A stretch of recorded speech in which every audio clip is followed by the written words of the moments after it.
નમસ્કાર, આપ જોઈ રહ્યા છો ન્યૂઝ 18 ગુજરાતી। હું છું આપની સાથે દીપા શર્મા। અંબાજી પંથકના વાતાવરણમાં અચાનક પલટો આવ્યો છે। અંબાજીમાં ધીમી ધારે વરસાદનું આગમન થયું છે। દિવાળીમાં પણ માવઠાની આગાહીને લઈ તહેવાર બગડે તેવી શક્યતા। ખેડૂતોના મકાઈ, બાજરી જેવા પાકમાં પણ નુકસાનની ભીતિ। માવઠાની આગાહીને લઈને ખેડૂતો ચિંતિત બન્યા છે। અંબાજી આસપાસના વિસ્તારોમાં વરસાદ વરસ્યો છે, જેના કારણે ખેડૂતોની ચિંતામાં વધારો થયો છે। મકાઈ, બાજરી જેવા પાકને નુકસાનની ભીતિ। બીજી તરફ દિવાળી હવે નજીક છે અને એવામાં મેઘરાજાનું આગમન થતા લોકોમાં પણ ચિંતા પ્રસરી છે। તહેવારની મજા ફરી એક વખત બગડશે, કારણ કે આ પહેલા નવરાત્રીમાં તો મેઘરાજા વિલન બન્યા જ હતા। હવે દિવાળીમાં પણ મેઘરાજા વિઘ્ન બની શકે છે।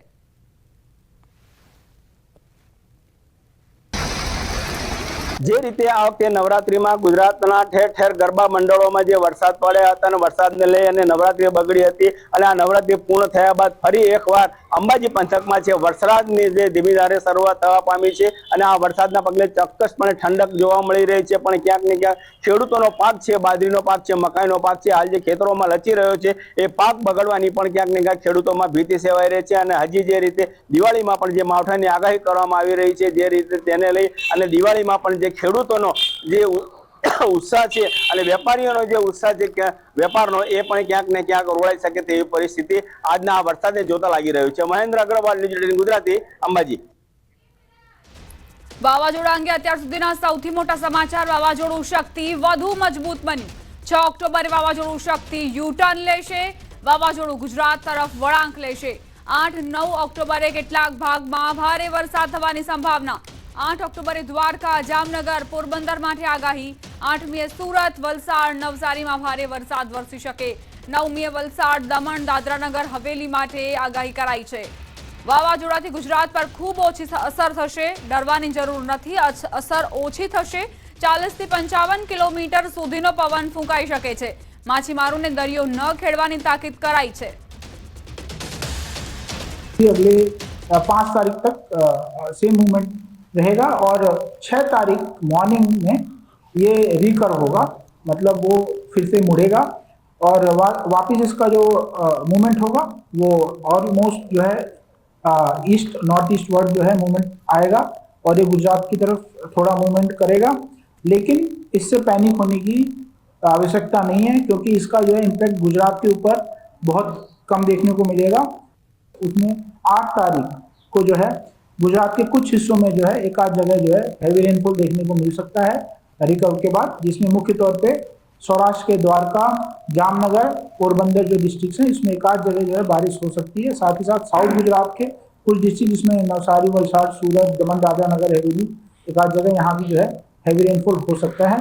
साथ ही अगले दिन की बात करें 9 अक्टूबर की, उसमें जो है साउथ गुजरात, एक्सट्रीम साउथ में अगर हम जाएं तो वहाँ पे एक आध जगह, जिसमें मुख्य तौर पर वलसाड़, दमन, दादरा नगर हवेली में जो है एक आध जगह बारिश हो सकती है। ओवरऑल अगर हम देखें तो इस साइक्लोन का 6 तारीख के बाद जब ये रिकवर होगा, इसका जो है गुजरात पे बहुत कम इम्पैक्ट देखने को मिलेगा। इसलिए जो है इससे पैनिक होने की आवश्यकता बिल्कुल नहीं है। દ્વારકાથી સમાચાર। શક્તિ વાવાઝોડાને લઈ તંત્ર એલર્ટ। દ્વારકા જિલ્લા વહીવટી તંત્ર સજ્જ બન્યું છે। ડિઝાસ્ટરની ટીમ સતત નજર રાખી રહી છે। જિલ્લાના તમામ કંટ્રોલ રૂમ કાર્યરત કરાયા। અધિકારીઓને હેડક્વાર્ટર ન છોડવા આદેશ કરાયો। માછીમારોને દરિયામાં ન જવા માટેની સૂચના અપાઈ છે। આપણા જિલ્લાના અને તાલુકાના તમામ કંટ્રોલ રૂમને સજાગ કરી દેવામાં આવે છે। 24/7 કાર્યરત છે। જિલ્લાના સર્વે અધિકારીશ્રીઓને પણ રવિવારની રજા સહિત સાવચેતીના ભાગરૂપે હેડક્વાર્ટર ના છોડવા અને અવેલેબલ રહેવા પણ સૂચના આપી દેવામાં આવી છે। જૂનાગઢમાં 3 દિવસ ગિરનાર રોપવે બંધ રહેશે। 7થી 9 ઓક્ટોબર દરમિયાન પ્રવાસીઓ માટે રોપવે બંધ રહેશે।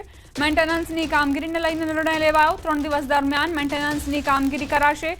10 ઓક્ટોબરથી રાબેતા મુજબ રોપવે ફરી શરૂ કરાશે।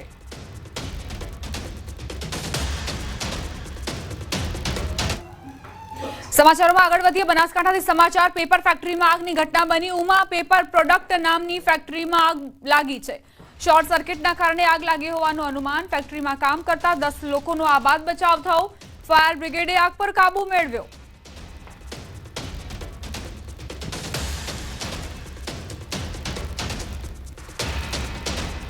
સમાચાર કચ્છથી। ગાંધીધામની રુદ્રાક્ષ કંપનીમાં બોઇલરમાં બ્લાસ્ટ। પડાણા નજીક આવેલ કંપનીમાં બોઇલરમાં બ્લાસ્ટ થયો। કંપનીમાં વેલ્ડિંગ કરતા સમયે બ્લાસ્ટની ઘટના બની। ઘટનામાં 2 લોકોના મોત થયા. પ્રણવ અને ચંદન નામના વ્યક્તિના મોત થયા હોવાની જાણકારી પ્રાપ્ત થઈ છે. ગાંધીધામમાં પડાણા નજીક કંપનીની ઘટના.